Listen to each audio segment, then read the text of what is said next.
2017년 국회 국정감사가 오늘부터 시작됐습니다.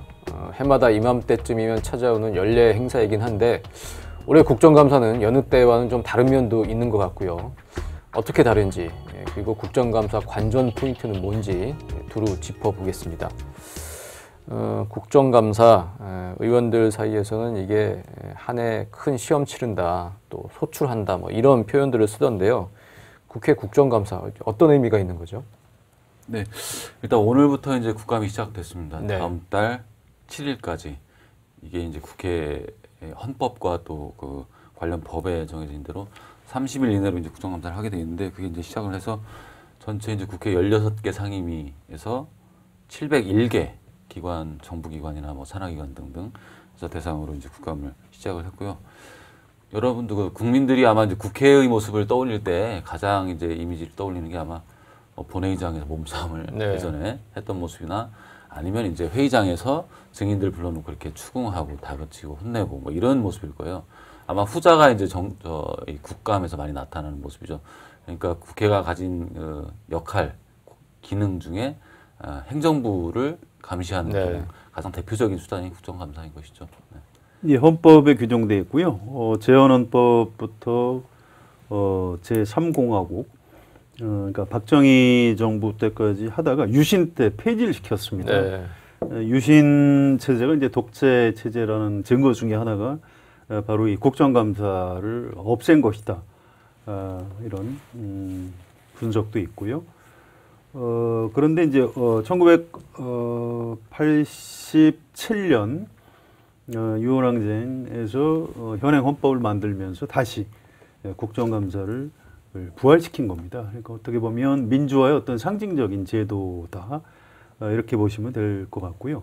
그런데 이제 87년에 헌법이 바뀌어서 88년부터 국정감사가 부활됐는데 그러다 보니까 이제 벌써 너무 오래됐습니다. 네. 그래서 국정감사를 꼭 이렇게 몰아서 3주를 정기국회 때 하는 게 옳으냐 이런 반성이 있어서요. 지금 사실은 국정감사 및 조사에 관한 법률에 보면 정기국회 이전에 하는 걸 원칙으로 하게 돼 있습니다. 네. 다만 본회의 의결로 정기회 중에 할 수 있다 이렇게 돼 있는데 지금 그 다만 이 예외적인 그 관행이 이제 지금도 이어지고 있다 이렇게 봐야 되고요. 또 사실은 국회에서 행정부에 대한 그 감사는 1년 내내 해야 되는 겁니다. 네. 그래서 상시국감 체제로 바꾸자 이런 주장이 아주 강하게 나오고 있는데 아직은 좀 바꿔내지 못하고 있고요. 사실은 이게 그 국회의원들이나 보좌관들한테 굉장히 힘든 기간입니다만 또 언론인들한테도 쉽지가 않습니다. 왜 수백 건 보도자료가 쏟아져 나오는데 어느 게 괜찮은 뉴스고 그렇지 않은 건지 좀 구분하기도 쉽지가 않고요. 좀 단계적으로 이제 상시국감 체제로 좀 바꿔 나갔으면 좋겠습니다. 네. 그러니까 국회가 행정부를 견제하고 감시하는 아주 그냥 대표적인 이제 이벤트라고 이제 할 수가 있는데 그렇다 보니까 그동안의 국감은 그 야당이 정부 실정을 비판하면 여당이 이를 이제 엄호하고 뭐 이런 식으로 전개가 됐습니다. 근데 이번에 좀 다를 것 같아요. 여당과 야당이 이제 바뀌기도 했고 5월에 새 정권이 출범한 지 지금 얼마 안 됐기 때문에 여당과 야당 그동안에 보여줬던 스탠스와는 좀 다를 것 같은데 어떻게 보시는지요? 그렇습니다. 일정이 일단 차이가 있죠. 과거에는 12월에 대통령 선거를 치렀고요. 2월 25일에 새 대통령이 취임을 했습니다. 네. 그리고 정기국회가 9월에 시작이 됐고 국정감사를 이제 10월 정도에 하면 대통령이 취임한 지 8개월 뒤에 국정감사를 하게 됩니다. 당연히 과거 정권의 일보다는 8개월 지난 현 정권을 대상으로 국정감사를 하게 돼 있는데 이번엔 대통령 선거가 5월에 있었고요. 또 10월에 국정감사를 하다 보니까 현 정부를 대상으로 한 감사 대상 기간이 좀 너무 짧은 편이죠. 자연스럽게 이제 그 전 정부에 대한 행정부의 국정 수행에 대한 감사와 평가도 이루어질 수밖에 없는 그런 구조로 되어 있습니다. 더구나 이제 지금 문재인 정부에서는 그 굉장히 적폐청산이라는 이 운동장을 만들어놨죠. 그래서 그 이슈 위에서 지금 국감도 연장선에서 가게 되고 말씀하신 대로 여당이 수세적인 게 아니라 굉장히 공세적으로 지금까지 드라이브를 줘왔고 국감에서도 그거를 굉장히 공개적으로 또 아주 벼르고 있죠. 민주당이 2017년 국정감사 대응 방안 대외주의 이렇게 써서 만들었던 문서가 있는데 대외주의라고 했는데 다 언론에 줄줄이 나왔는데요. 여기를 한번 보면 이번에 얼마나 공세적으로 여당이 하고 있는지를 나오는 그 방침을 알 수 있는데요. 잠깐 읽어볼게요.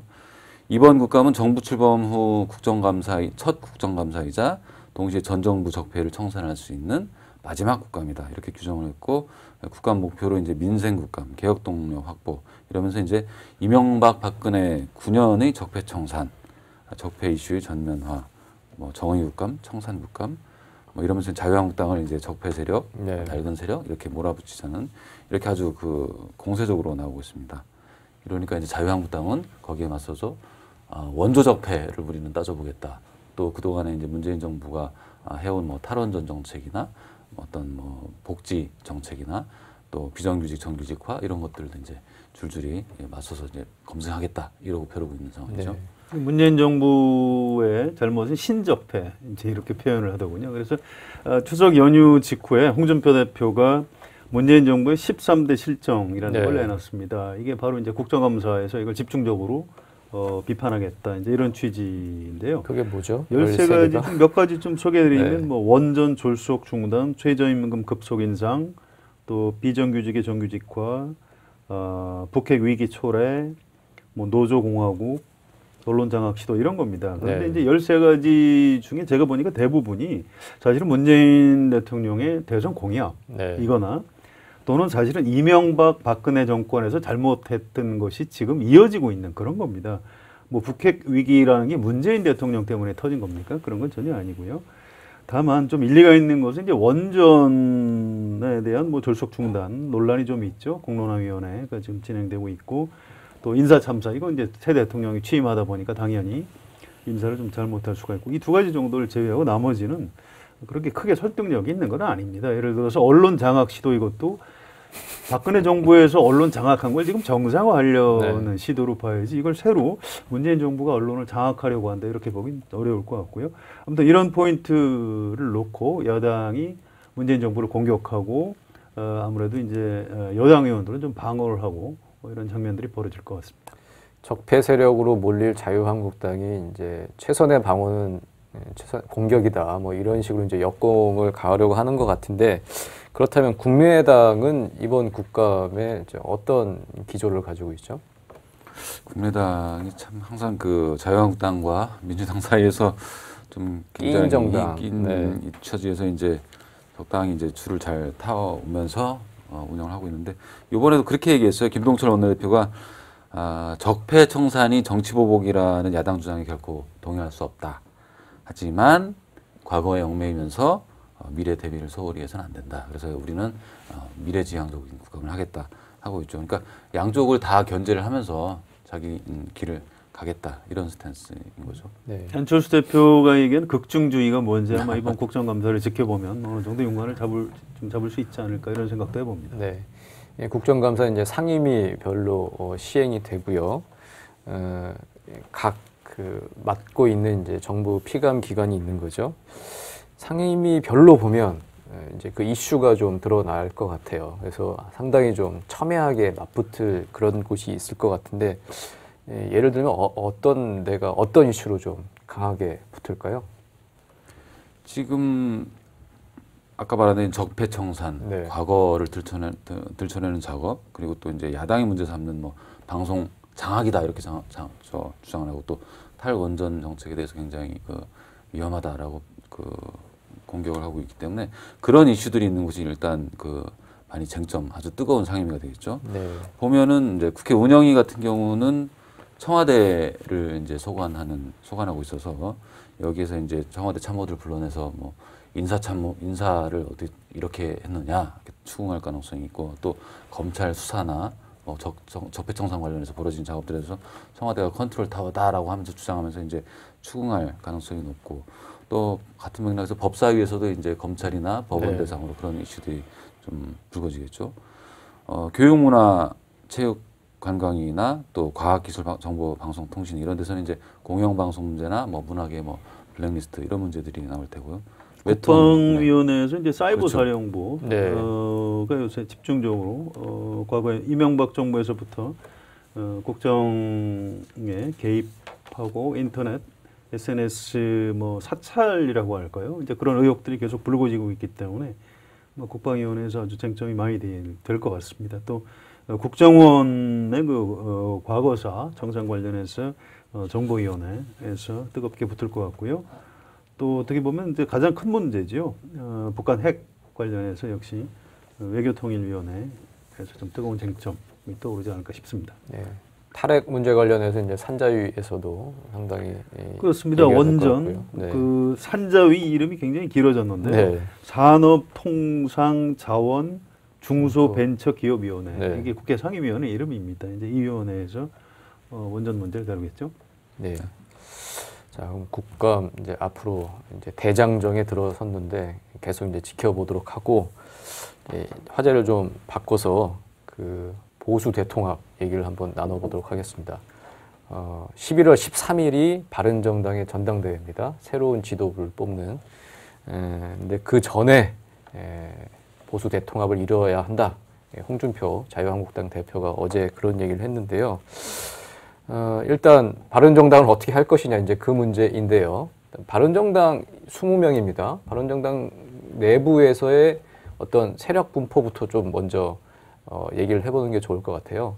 자강파와 통합파가 있는 거죠. 바른정당 내부에는. 언론에서 이제 그렇게 이름을 붙인 거죠. 자강파, 통합파. 네. 통합파는 당연히 이제 보수 통합해야 된다. 결국 자유한국당과 합쳐야 된다.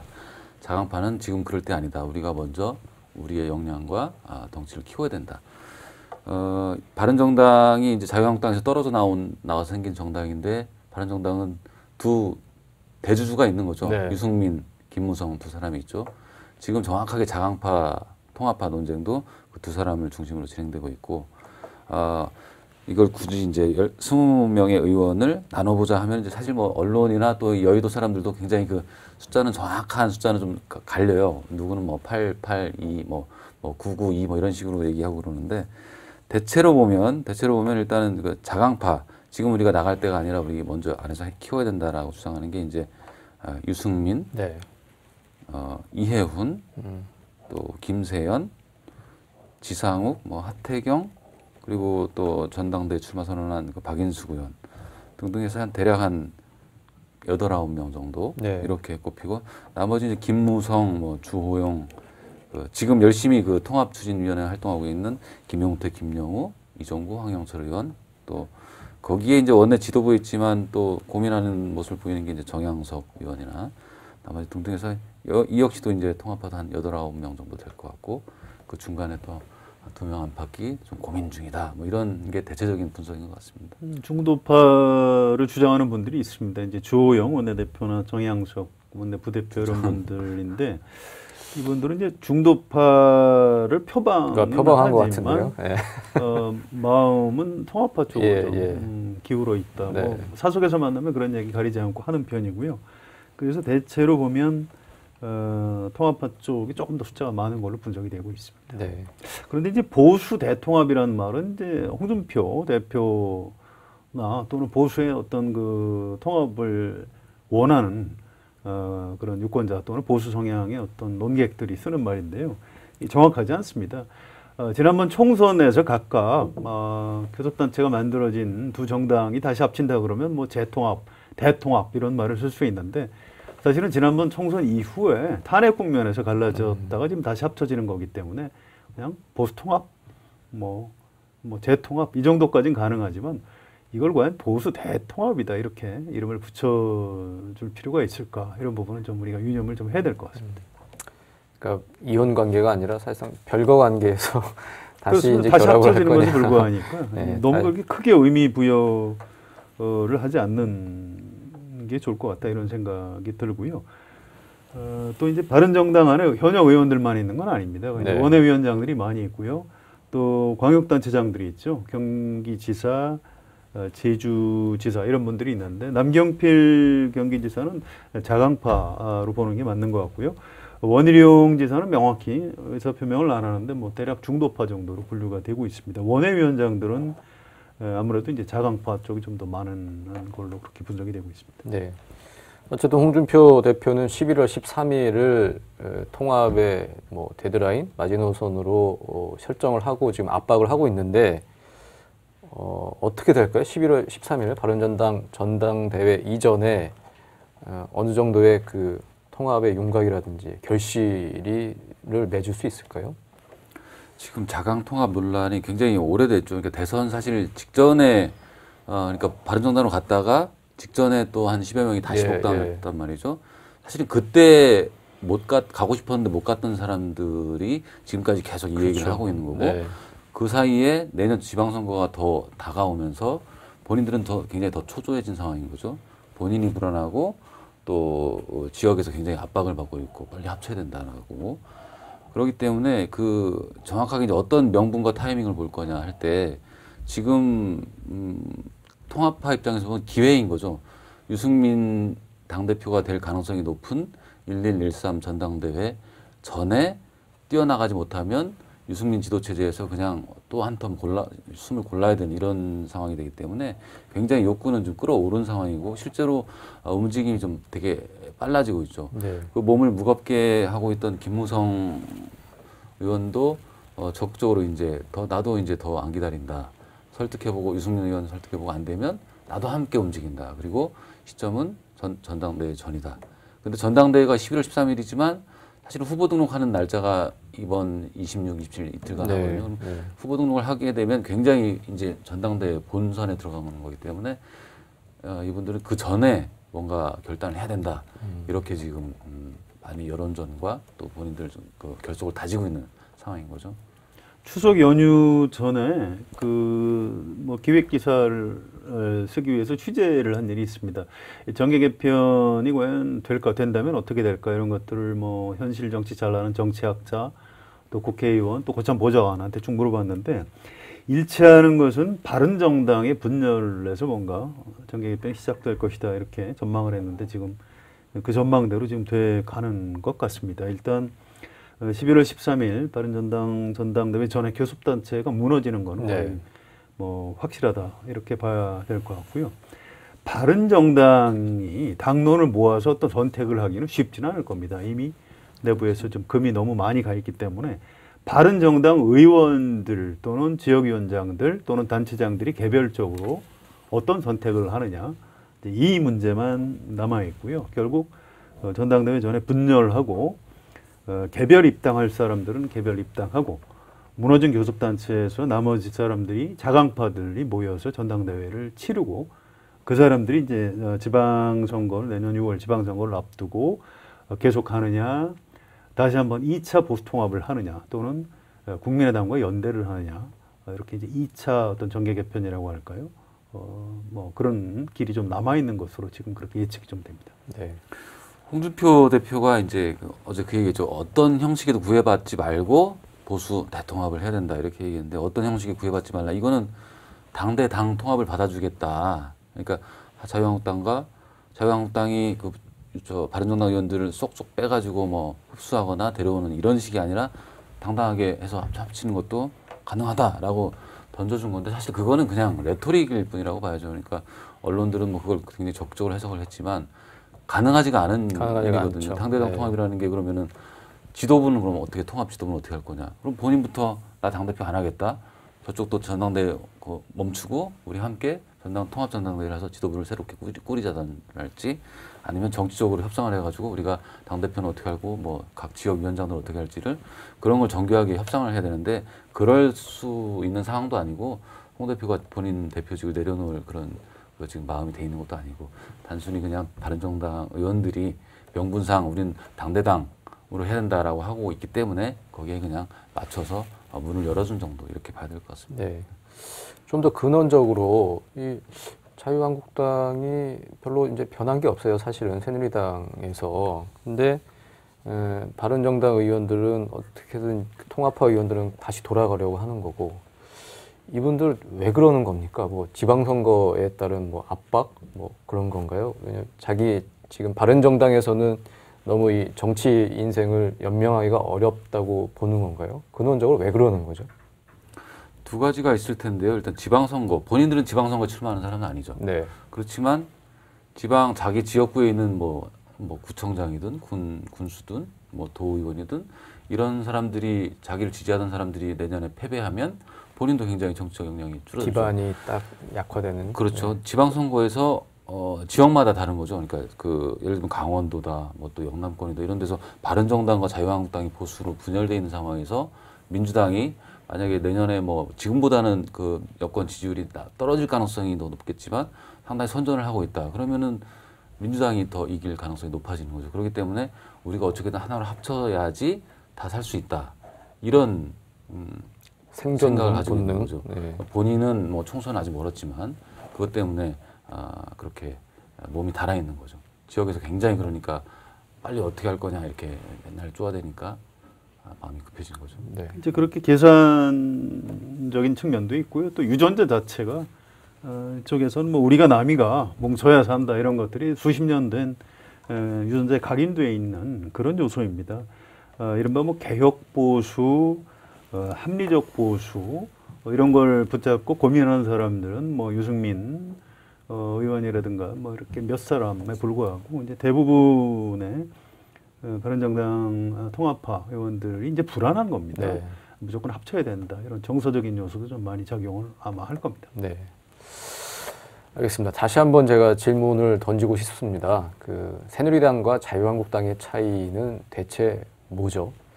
예, 불명예 퇴진한 박근혜 전 대통령만 제명하면 제대로 된 보수 야당이 되는 건지 그것도 궁금하고, 달라진 건 하나도 없는데 무슨 명분으로 보수, 이른바 보수 대통합을 주장하는지 건전한 시민으로서는 도저히 이해가 잘 안 됩니다.